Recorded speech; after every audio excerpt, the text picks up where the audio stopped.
The letter sat in the same drawer for 41 years. I remember the exact sound it made when I first placed it there. Paper against old wood. A soft, dry whisper. Almost like it was already tired of waiting. I told myself I wasn't ready. Back then, I was only 61. Still strong. Still stubborn. Still pretending that time was something I could negotiate with. My name is Clara Whitfield. I am 102 years old now. I live alone in the same wooden house in Virginia that my husband built with his bare hands in 1953. The paint is chipped. The porch leans a little to the left, and the wind still finds its way through the cracks every winter. But that drawer never moved, and neither did the letter. My husband, Thomas, wrote it before he died. He didn't tell me what was inside.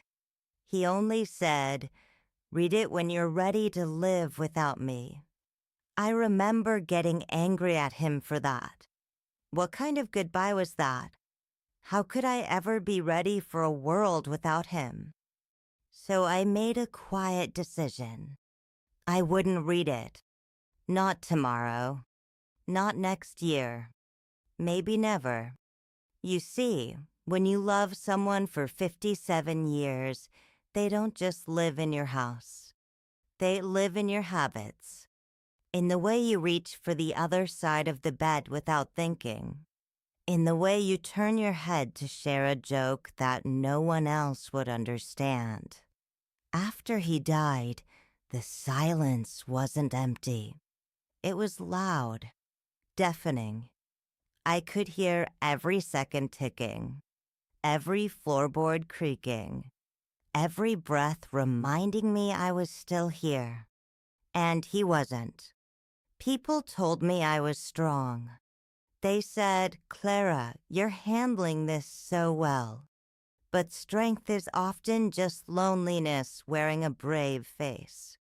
I stopped cooking real meals. What was the point? Thomas loved my peach cobbler. He used to sit at the table, smiling before he even took the first bite. After he died, I made it once. I took one bite, and I couldn't finish it, because it tasted like goodbye. So I stopped baking. I stopped singing. I stopped laughing the way I used to, but I didn't stop waiting. I didn't realize it at the time, but that's what I was doing. Waiting. Waiting for the pain to pass. Waiting for life to feel normal again. Waiting to feel like myself. Years passed. My hair turned gray, then white. Friends disappeared, one by one. Funerals became more common than birthdays. And still, the letter stayed in that drawer. Sometimes, late at night, I would take it out. I would hold it in my hands, trace his handwriting on the envelope. My name, Clara. He always wrote my name like it was something precious, like it deserved gentleness.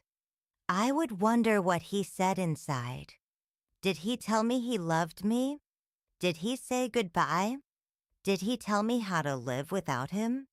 But every time I put it back, because as long as I didn't read it, it felt like he hadn't finished talking to me yet. And that illusion became my comfort. But comfort can become a cage if you stay in it too long. I didn't notice how small my world was becoming.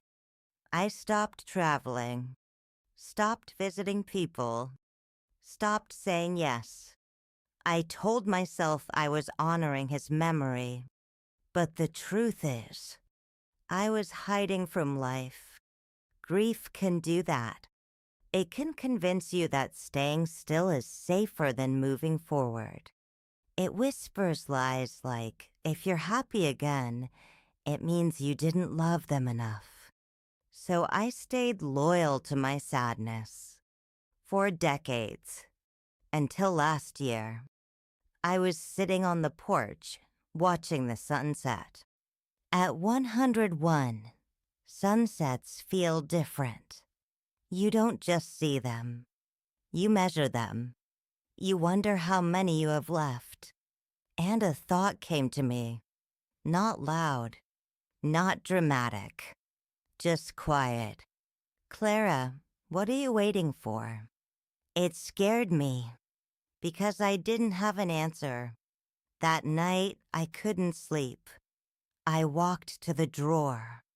My hands were shaking, not from age, from truth. I realized something that broke my heart. I wasn't protecting myself. I was protecting my fear. Fear of what he might say. Fear of letting go. Fear of living fully without him. And suddenly, I understood something that took me 41 years to see. Thomas didn't write that letter to keep me frozen in time. He wrote it to set me free. I opened the drawer, sat down slowly, and held the envelope in my hands one more time. My fingers traced every curve of his handwriting. I whispered his name, Thomas, and for the first time, I opened it. Inside was a single sheet of paper. His handwriting was steady, familiar, alive. I'll never forget the first line. It said, "My Clara, if you're reading this, it means you chose to keep living. I'm proud of you." I couldn't breathe. My hands trembled so hard the paper rattled. He knew. He knew how hard this would be for me. He knew me better than I knew myself. The letter wasn't long, but every word carried the weight of a lifetime. He told me not to spend my years waiting to join him. He told me love doesn't end when someone dies. It changes form. He told me the greatest way to honor what we had was to keep living without guilt. He wrote something I will never forget. He said, "Clara, don't make a shrine out of your sadness." I broke down when I read that, because that's exactly what I had done. I had built a monument to grief, and I had been living inside it. He told me to laugh again, to bake again, to sit in the sun and feel it on my face. He told me he wasn't in the letter. He was in me, in my memories, in my courage, in my decision to live. At the end, he wrote, "I'll be waiting, but don't hurry." I must have read that line 100 times. Don't hurry. For 41 years, I had been doing exactly that. Not with my body, but with my spirit. I had been slowly leaving life behind, and he was asking me to stay. That night changed everything.